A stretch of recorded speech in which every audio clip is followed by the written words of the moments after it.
Hello everyone, आज date है 4 दिसंबर 2021 और द हिंदू न्यूज एनालिसिस में आपका स्वागत है। इस वीडियो में हम द हिंदू की इंपोर्टेंट न्यूज़ को एग्जाम के पॉइंट ऑफ व्यू से डिस्कस करेंगे। नीचे डिस्क्रिप्शन बॉक्स में Telegram channel volcano IAS academy का लिंक दिया हुआ है। First important article the Hindu के फ्रंट पेज से बूस्टर डोज, वैक्सीनेशन, इन सभी को लेकर के हमारे जो union health minister Mansukh Mandaviya है, उन्होंने एक इंपॉर्टेंट स्टेटमेंट दिया। लोकसभा में डिस्कशन चल रहा था कि किस तरीके से इस पेंडेमिक को और हमारी गवर्नमेंट का रिस्पॉन्स क्या रहा इस पेंडेमिक के लिए। उन्होंने बोला कि कोविड-19 वैक्सीन बूस्टर डोज जो है या फिर चिल्ड्रन के लिए वैक्सीन किस तरीके से इंप्लीमेंट किया जाएगा, इसको लेकर के जो हमारी एक्सपर्ट कमेटी जो भी रिकमेंडेशन देगी उसी के बेसिस पर हम वर्क करेंगे। कोई भी हम जल्दबाजी में ऐसा काम नहीं करेंगे जिसकी वजह से कुछ गलत इफेक्ट सामने आए। हमारा जो भी प्रोसीजर होगा वो प्योरली साइंस और नॉलेज के ऊपर बेसिस होगा। कोविड के दौरान हमारी जो सेंट्रल गवर्नमेंट है या फिर स्टेट गवर्नमेंट है, उनके रिस्पॉन्सेज के बारे में यहाँ पर बात की गई है। यूनियन हेल्थ मिनिस्टर ने सेंट्रल गवर्नमेंट का क्या रिस्पॉन्स रहा उसके बारे में बताया है। सबसे पहले हमारे इंडिया में 3.46 करोड़ कोविड-19 के केसेस अभी तक रिपोर्ट हो चुके हैं, जिसमें 4.6 लाख डेथ देखने को मिली है।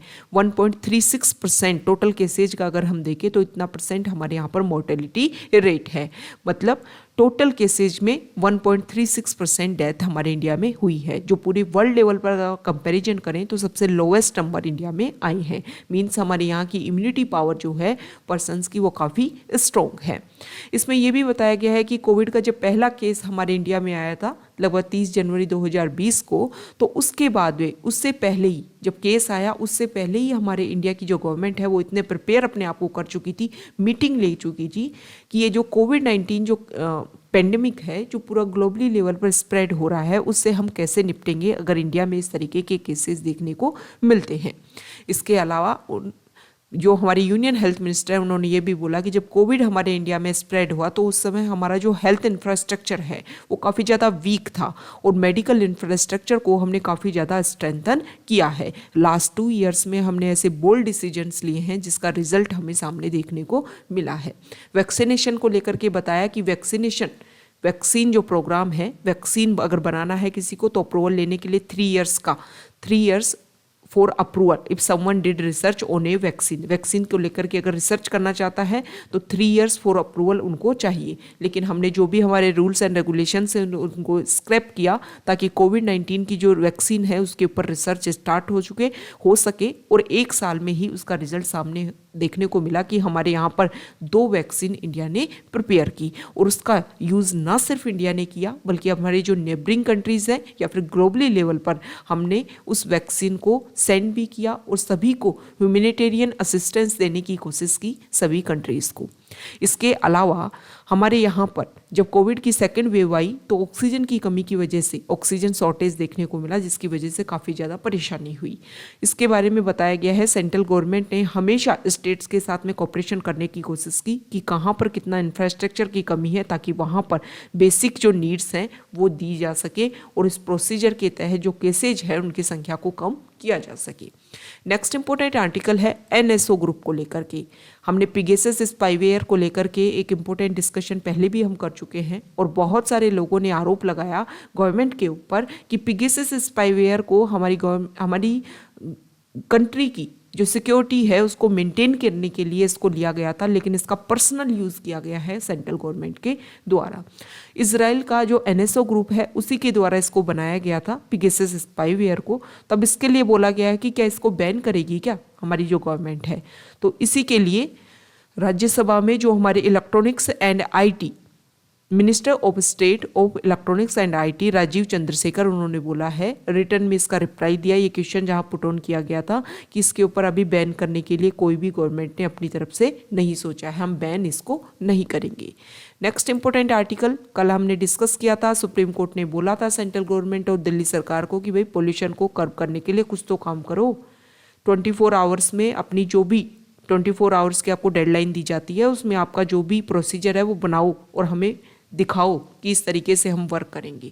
तो इसको लेकर के जो सेंटर्स एयर क्वालिटी कमीशन है उन्होंने बोला है कि इन्फोर्समेंट टास्क फोर्स बनाई जाएगी, फ्लाइंग स्क्वाड बनाए जाएंगे ताकि दिल्ली NCR में जो भी पोल्यूटर्स हैं उनको क्या कर सके, हम रोक सकें और पेनलाइज कर सकें, इसके लिए ये काम किया जाएगा। तो हमारे जो CGI हैं उन्होंने बोल दिया है कि सेंट्रल गवर्नमेंट और दिल्ली सरकार जो है, ये जो भी पॉल्यूशन स्टेप्स लिए गए हैं, एंटी पॉल्यूशन स्टेप्स, उनको इम्प्लीमेंट करने का काम करे। अब यहाँ पर अगर हम देखें तो प्रेजेंट टाइम में 17 फ्लाइंग स्क्वाड जो हैं वो बना लिए गए हैं और आने वाले टाइम में 24 आवर्स में इसको 40 तक इंक्रीज कर दिया जाएगा। फ्लाइंग स्क्वाड क्या करेंगे कि सरप्राइज चेक करेंगे जगह जगह जा करके, और उससे क्या होगा, डायरेक्ट वो अपनी ये जो फ्लाइंग स्क्वाड है वो सरप्राइजिंग जा करके चेक करेंगे और जो अपनी रिपोर्ट है वो टास्क फोर्स को देंगे। टास्क फोर्स में 2 इंडिपेंडेंट मेंबर्स होंगे और रोजाना डेली की डेली एवरीडे 6 PM को उनकी मीटिंग होगी। जो टास्क फोर्स है वो will take action on behalf of the commission against violators, जो भी वायलेटर्स हैं उनके खिलाफ में काम किया जाएगा। ये जो भी फ्लाइंग स्क्वाड है वो ना सिर्फ दिल्ली को कवर करने की कोशिश करेंगे बल्कि जो NCR रीजन है, नेशनल कैपिटल रीजन, उसको भी कवर करेंगे। तो ये पोल्यूशन को कर्व करने की कोशिश की जा रही है।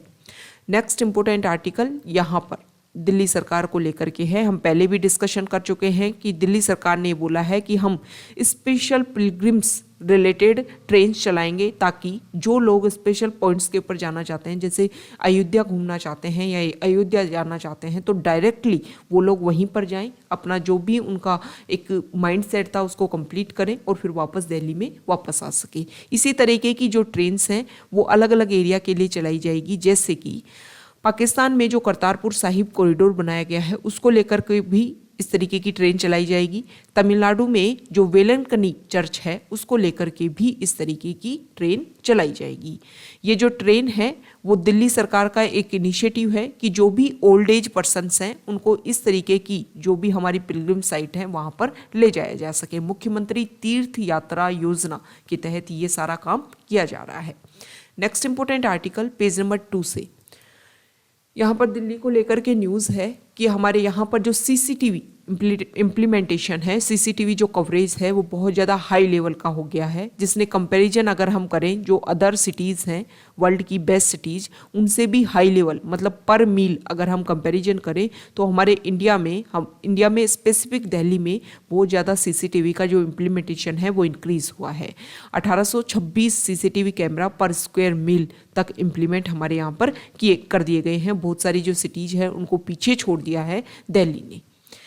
यहाँ पर पुलिस का स्टेटमेंट है कि CCTV जो है वो एक तरीके से इम्पोर्टेंट रोल प्ले कर पाएगा कि जिस तरीके से केसेज बढ़ रहे हैं उन सभी को हम क्रैक कर सके बहुत ही ईजिली।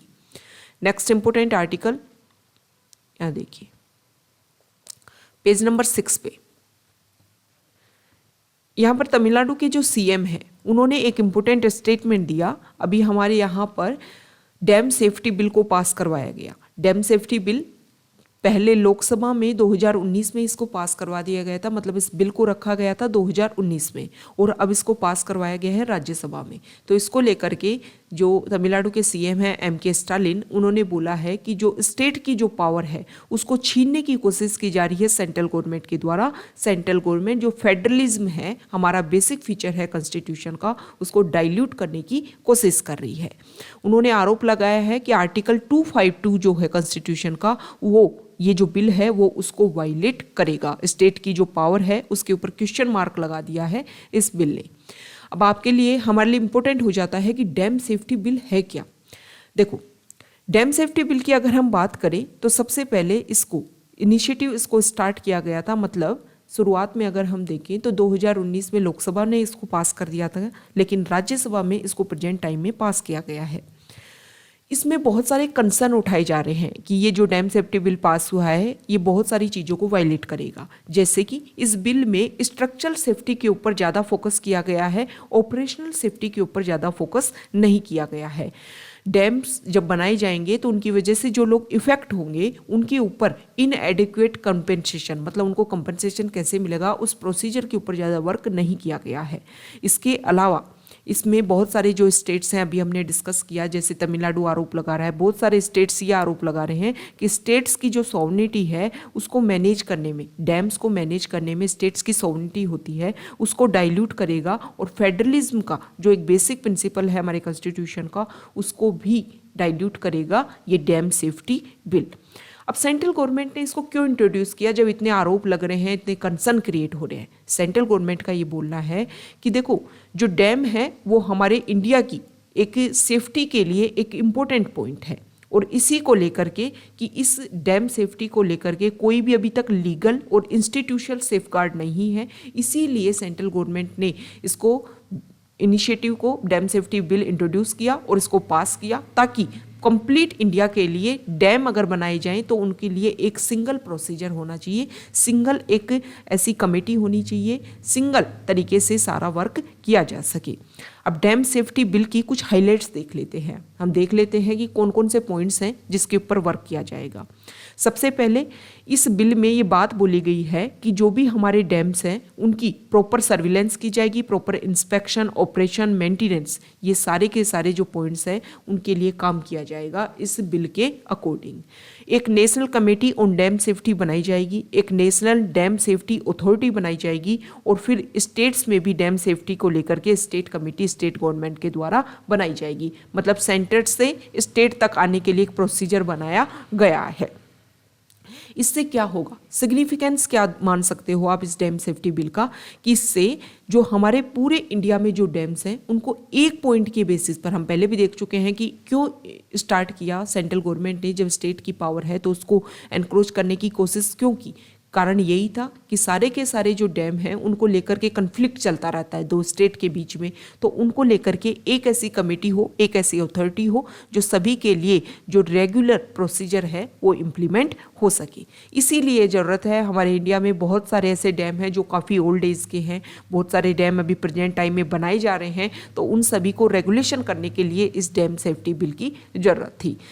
तो इसमें तो यही बोला गया है कि देखो स्टेट्स की जो पावर है वो डाइल्यूट करने की कोशिश की गई है। बहुत सारे स्टेट ऐसे हैं, बहुत सारे हमारे डैम ऐसे हैं जिनमें हम वाटर शेयरिंग का भी काम करते हैं दो स्टेट के बीच में, तो उनको लेकर के कोई भी वर्क नहीं बताया गया है कि किस तरीके से उन प्रॉब्लम्स को सॉल्व करेंगे। यहाँ पर मुल्ला पेरियार डैम की भी बात की गई है कि तमिलनाडु और केरला के बीच में इशू है। अभी हमने देखा कि एक रूमर्स फैलाया गया था कि जो मुल्ला पेरियार डैम है उसमें क्रैक देखने को मिला है, उसमें डिस्ट्रॉय हो जाएगा, जिससे काफ़ी ज़्यादा लोग इफेक्ट होंगे।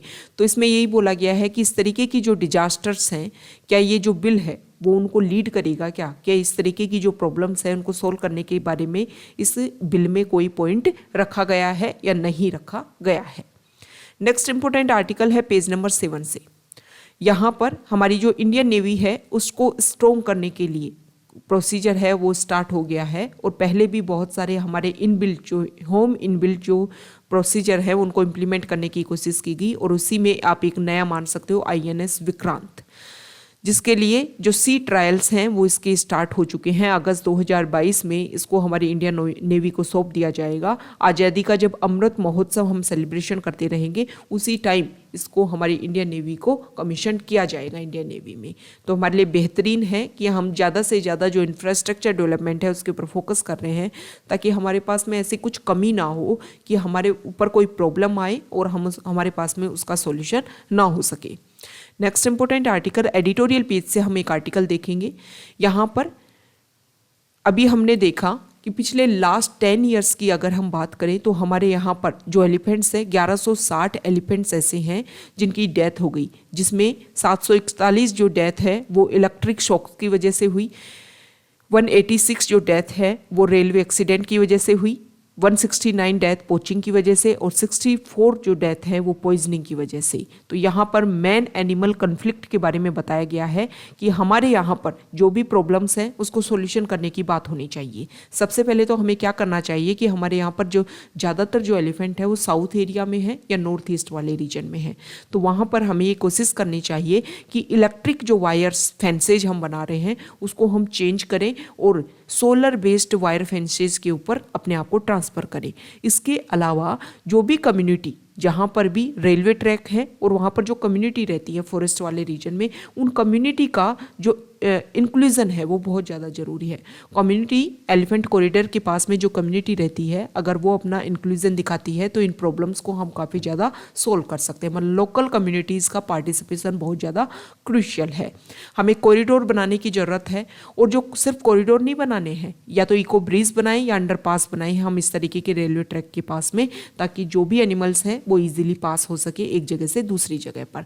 लेकिन ना सिर्फ कॉरिडोर बना करके उनको छोड़ना नहीं है, हमें उनको लेकर के सेंसेशन रखना है, आइडेंटिफिकेशन करना है, टाइम टाइम पर रिव्यू करना है कि ये जो हमने पासेज बनाए हैं, कॉरिडोर्स बनाए हैं, वो किस तरीके से इम्प्लीमेंट हो पा रहे हैं, किस तरीके से वर्क कर पा रहे हैं। हम क्या कर सकते हैं, animal detection system, transmitter collars, honey bee sound emitting device, in elephant passage के ऊपर आइडेंटिफिकेशन के लिए इस तरीके की डिवाइसेस लगा सकते हैं। इंडिया में 29,964 एलिफेंट इंडिया में हैं, जिसमें 14,580 एलिफेंट जो हैं वो साउथ रीजन में हैं। तो स्टेट गवर्नमेंट्स को इस कंसर्न को सीरियसली लेना चाहिए, और सेंट्रल गवर्नमेंट जो है वो इनके साथ मिलकर के अगर हम सॉल्यूशन के ऊपर वर्क करेंगे तो मैन एनिमल जो कॉन्फ्लिक्ट प्रॉब्लम है उसका हम लॉन्ग लास्टिंग सॉल्यूशन ढूंढ पाएंगे। Next important article page number 10 से, यहाँ पर सबसे इंपॉर्टेंट बात जो अगर की गई है वो हम अभी हमारा जो विंटर सेशन चल रहा है उसमें किस तरीके से डिस्कशन चल रहा है उसके बारे में बताया गया है। लोकसभा की प्रोडक्टिविटी के बारे में बताया गया है कि लोकसभा की प्रोडक्टिविटी काफ़ी ज़्यादा बढ़ गई है। अभी हमने देखा कि कोविड-19 पेंडेमिक को लेकर के मिडनाइट तक डिस्कशन हुआ, हमारे यहाँ पर एक्स्ट्रा आवर्स दिए, जिससे जो हमारी पार्लियामेंट की स्पेसिफिक अगर लोकसभा की प्रोडक्टिविटी देखें तो 204% तक इंक्रीज बताई गई है। जब हमारा विंटर सेशन स्टार्ट हुआ था तो 83% हमारी प्रोडक्टिविटी थी, और अभी 117% लोअर हाउस की प्रोडक्टिविटी ओवरऑल देखने को मिल रही है। अब यहाँ पर बहुत सारे बिल पास किए गए हैं, बिल इंट्रोड्यूस किए गए हैं, उनके बारे में बताया गया है। सबसे पहले लोकसभा में जो हमारे ईडी और सीबीआई चीफ जो होते हैं उनकी टर्म को लेकर के बिल रखा गया है। विरोध किया गया है अपोजिशन पार्टी के द्वारा कि हम इनकी जो टर्म है उनको इंक्रीज कर रहे हैं, लेकिन गवर्नमेंट के द्वारा ये बात बोली गई है कि देखो पहले तो उनकी टर्म्स को लेकर के कोई उनके ऊपर रोक टोक ही नहीं थी, आप कितनी भी कर सकते हो, हमें तो लिमिटेशन लेकर के आ रहे हैं कि मैक्सिमम 5 ईयर्स तक उनकी टर्म कर दो। यहाँ पर जो आर्टिकल है वो प्राइवेट मेंबर्स बिल को लेकर के है, ये इंपॉर्टेंट नेम है, इसको लेकर के डिस्कस करेंगे। उससे पहले एक प्राइवेट मेंबर बिल रखा गया कि CSR फंड्स के थ्रू हमें जितना भी पैसा आता है उसमें 25% जो है वो हमारी एंशिएंट मोन्यूमेंट्स और आर्कियोलॉजिकल साइट्स जो हैं उनको खर्च करने के लिए, उनके ऊपर इम्प्लीमेंट करने के लिए हमें खर्च करना चाहिए। अब प्राइवेट मेंबर्स बिल क्या होता है, कोई भी मेंबर जो पार्लियामेंट का मेंबर है लेकिन मिनिस्टर नहीं है, अगर वो कोई बिल इंट्रोड्यूस करता है तो वो होता है प्राइवेट मेंबर बिल। अब जो नॉर्मल बिल होते हैं, मतलब गवर्नमेंट के जो बिल होते हैं, और जो प्राइवेट मेंबर बिल होते हैं उनमें कुछ डिफरेंस होते हैं। प्राइवेट मेंबर बिल को इंट्रोड्यूस करने के लिए पहले आपको 1 महीने का नोटिस देना होगा। इसके अलावा जो प्राइवेट मेंबर बिल होते हैं उनका इंट्रोडक्शन और उनको डिस्कशन सिर्फ फ्राइडेज वाले दिन ही किया जाता है, जबकि जो नॉर्मल बिल होते हैं, जैसे कि किसी मिनिस्टर के द्वारा किसी बिल को इंट्रोड्यूस किया तो उसको आप किसी भी दिन डिस्कशन कर सकते हो। Next important news, e voting को लेकर के पूछा गया कि ई वोटिंग को लेकर के क्या प्रोसीजर लेकर के आया जाएगा का कि घर बैठ कर के भी जो लोग हैं वो वोट डाल सके। तो इसको लेकर के अभी कोई भी डिस्कशन करने से मना किया है गवर्नमेंट के द्वारा, अपनी तरफ से स्टेटमेंट दिया गया है कि अभी इसी तरीके का कोई भी इनिशिएटिव स्टार्ट नहीं किया जा रहा है। नेक्स्ट इंपॉर्टेंट आर्टिकल है, इंडिया जो है वो अफगानिस्तान को ह्यूमैनिटेरियन एड देने के लिए कि कुछ ग्रेन्स जो है वहाँ पर प्रोवाइड किया जाए, ताकि वहाँ पर जो इशू चल रहे हैं उनको एक तरीके से हम असिस्टेंस दे सकें कि जो इशू हैं उनको सॉल्व किया जा सके। अब इसको लेकर के पाकिस्तान कुछ प्रॉब्लम्स क्रिएट कर रहा था कि हम यहाँ से जो अलाउ भी उन्होंने कर दिया था कि आप हमारे लैंड रूट को यूज़ करते हुए अफगानिस्तान ग्रेन्स पहुँचा सकते हो, लेकिन इसको लेकर के जो भी ट्रांसपोर्ट व्हीकल्स हैं उनकी अवेलेबिलिटी नहीं की जा रही थी। लेकिन अब जो है वो अफगान ट्रक्स ही इंडियन जो भी एड दे रहा है उसको वाया पाकिस्तान लेकर के जा सकेंगे, और ये जो भी हमने एड दी है, असिस्टेंस दी है, वो ईजिली प्रोवाइड हो सकेगी वहाँ के पीपल को। यहाँ पर पोषण ट्रैकर के बारे में बताया गया है। हमारी जो सेंट्रल गवर्नमेंट है ministry of women and child development, उन्होंने 1000 करोड़ रुपए खर्च कर दिए पोषण और न्यूट्रिशन ट्रैकर को लेकर के, ताकि रियल टाइम डाटा आ सके कि किस तरीके से जो भी हम न्यूट्रिशन दिया जा रहा है वो रियली में ग्राउंड लेवल तक पहुंच पा रहा है या नहीं पहुंच पा रहा है। 4 ईयर्स लगभग इसका लॉन्च जब किया गया था उसको 4 ईयर्स कंप्लीट हो चुके हैं, और जो डाटा है उसको लेकर के अगर बोला जाए तो अभी भी जो रियल टाइम जो डाटा है वो क्लियरली सामने नहीं आ सके हैं। एक बात यहाँ पर बोला गया है कि अगर हम देखें आंगनवाड़ी में अगर बेसिक पॉइंट्स जहाँ से जो छोटे बच्चे हैं जिनको इजीली न्यूट्रिशन वहाँ से प्रोवाइड किया जा सकता है, तो वहाँ पर हमारे जो चिल्ड्रन की कंडीशन देखने को मिली है, सीवियर एक्यूट मालनरिश्ड प्रॉब्लम्स वहाँ पर देखने को मिली है। Next important article page number 12 से, यहाँ पर सबसे पहले तो देखो सुप्रीम कोर्ट ने बोला है कि जो प्रेजेंट टाइम में बहुत सारे इशू ऐसे देखने को मिले हैं कि सभी लोगों को जो राशन है वो इजीली अवेलेबल नहीं हो रहा है। तो सुप्रीम कोर्ट ने बोला है कि स्टेट और यूनियन टेरिटरीज को उन्होंने डायरेक्शन दी है कि जो भी सेक्स वर्कर्स हैं उनको ड्राई राशन प्रोवाइड करवाई जाए, और जो उनकी आइडेंटिफिकेशन है वो नेशनल एड्स कंट्रोल ऑर्गेनाइजेशन के द्वारा उनकी आइडेंटिफिकेशन की जा सकती है। इसके अलावा कोई भी आइडेंटिटी डॉक्यूमेंट्स की उनके लिए ज़रूरत ना हो, जैसे कि राशन कार्ड प्रोवाइड अगर वो ना भी करवा पाएँ तब भी स्टेट और यूनियन टेरिटरीज हैं वो उनको ड्राई राशन प्रोवाइड करवाए। नेक्स्ट इंपॉर्टेंट आर्टिकल यहां देखिए फॉरेन पेज से है। तालिबान ने अफगानिस्तान में विमेन की जो भी पावर है, विमेन का जो भी प्रेजेंट टाइम में वहाँ की स्टेट है उसको इम्प्रूवमेंट करने के लिए इम्पोर्टेंट स्टेटमेंट दिया है कि फोर्स्ड वेडिंग वहाँ पर एक इम्पोर्टेंट प्रॉब्लम देखने को मिलती है, जिसकी वजह से बहुत सारी जो विमेन हैं वो उससे परेशान होती हैं। तो इसको लेकर के उन्होंने बोला है, तालिबान के जो चीफ हैं उन्होंने फोर्स्ड वेडिंग को बैन किया है कि ऐसा कुछ भी नहीं किया जाएगा। देखो हालांकि जो तालिबान चीफ है उन्होंने गर्ल्स के एजुकेशन को लेकर के कोई वर्ड यूज़ नहीं किया अपने स्टेटमेंट में। वीमेन जो हैं जिनको तालिबान ने जैसे ही वहाँ पर पावर गेन की तो बहुत सारी ऐसी गर्ल्स हैं जिनको स्कूल जाने से रोक दिया गया, बहुत सारे ऐसे वीमेन हैं जिनको वापस काम पर आने से उनके ऊपर दोबारा ऐसा कोई काम मतलब ऐसा इनिशिएटिव स्टार्ट नहीं किया गया कि वो जो वीमेन है वो वापस काम पर लौट सके। ऐसा कुछ भी नहीं किया गया है, लेकिन वो उनके स्टेटमेंट से ऐसा लगता है कि वो वीमेन को ऐसे मानते हैं कि मैन और वीमेन दोनों इक्वल पार्ट है सोसाइटी का। ऐसा उन्होंने बोला भी है कि जो भी वहाँ का जुडिशरी है वो इक्वल माने, और इस तरीके की अगर प्रॉब्लम आते हैं तो वीमेन को इक्वल पार्टिसिपेशन, इक्वल इनकी जो वॉइस है उनको रेज करने की बात यहाँ पर की गई है। लेकिन यहाँ पर डबल स्टैंडर्ड देखने को मिल रहे हैं तालिबान के। एक तरफ वो बात कर रहे हैं कि वीमेन इक्वल है सोसाइटी में, और दूसरी तरफ जो उनके बेसिक राइट्स हैं वो भी उनको अवेल नहीं करवाए जा रहे हैं। अब ये जो डिक्री जो नया रूल उन्होंने बनाया है इसमें मिनिमम एज फॉर मैरिज को लेकर के कोई भी मेंशन नहीं किया गया है। पहले जो है वो 16 ईयर ओल्ड जो है वहाँ पर सेट थी, अब इसमें क्या चेंज होगा या नहीं होगा उसको लेकर के कोई भी स्पेशल पॉइंट नहीं बोला गया है। तो ये आज का हमारा डिस्कशन था। Okay, thank you.